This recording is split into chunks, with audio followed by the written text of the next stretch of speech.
Why did I decide to vlog on the Canon EOS 5D Mark IV in 2020?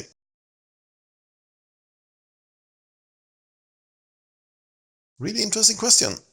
The camera is 4 to 5 years old. Has to be a lot of other types of cameras to choose from in 2020 when vlogging while traveling. Let's have a look at a couple of different options. I'm not being paid by any distributor or manufacturer of these products. One obvious choice when wanting to vlog in 2020 would of course be to use your mobile phone. They are nowadays really good, but still, if you want to see yourself, the front-facing camera is usually not that good compared to the back-facing one. And in my case, the mobile phone isn't good enough for doing vlogging. I do have the GoPro Hero 5 Black with the add-on to be able to connect a normal microphone. But in my opinion, the videos are not good enough, especially not in low light. It's fairly easy to travel with this setup, and I do know about the GoPro Hero 8 that have these mods that you can add on, but in my case this is the camera that I have, and paying about $800 just to get the Hero 8 with all the mods isn't going to happen in 2020. I do have an advanced compact camera. This is the Panasonic Lumix FZ300. Really nice. I do have the Joby Gorilla Pod and then the microphone. And this is actually really good for doing vlogging. I can see myself in this screen, and it's fairly good. In some cases, in low light situations specifically, the video quality isn't that good.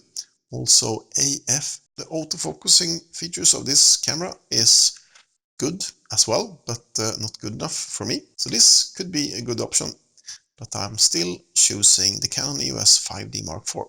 I've traveled to over 32 countries in the last 10 years, and always bringing a camera, of course. In the beginning, it was a Canon PowerShot. Then I went for a Canon EOS 60D. Then went to a 5D Mark III, and nowadays I'm using the 5D Mark IV as my favorite camera when traveling. Looking at my Lightroom catalog, I realized that I do have almost 70,000 photos or videos, but I'm not that good at publishing videos from my traveling adventures.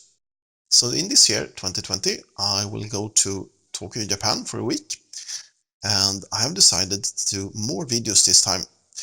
But we have now looked at several different types of cameras, and why did I decide to go for the 5D Mark IV in the end as a vlogging camera?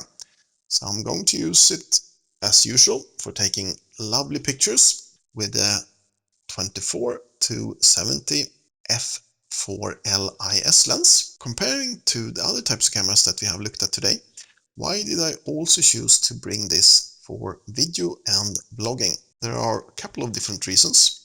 Dual pixel autofocus, of course. It can only do 1080 with the dual pixel autofocus, but in my opinion that's good enough for YouTube. Of course, I can do some videos in 4K, but I'm not going to do that. Just directly out of the box, adding a microphone like this, I can actually do vlogging. So let's have a look at the add-ons that I have decided to bring. First, I'm adding this cage to make it easier to connect more stuff to the lovely 5D Mark IV. So now I've got lots of threaded holes and also possibility for cold shoe, and also the original hot shoe in the camera in itself. I've decided to add this one like this, and then I'm adding my mobile phone, so I will be able to vlog like this, seeing myself in the mobile phone. I've also looked at several different displays to add, but usually they are quite expensive. I do have a mobile phone that's perfect size to have as my flip-up screen together with the camera. So the 5D Mark IV with the 24-70 f4L IS lens, the Rode Video Micro, and then my normal mobile phone as my flip-up screen. So that'll be my vlog setup for my Japan trip this year. Hopefully I will be able to make more videos than I usually do on my trips abroad.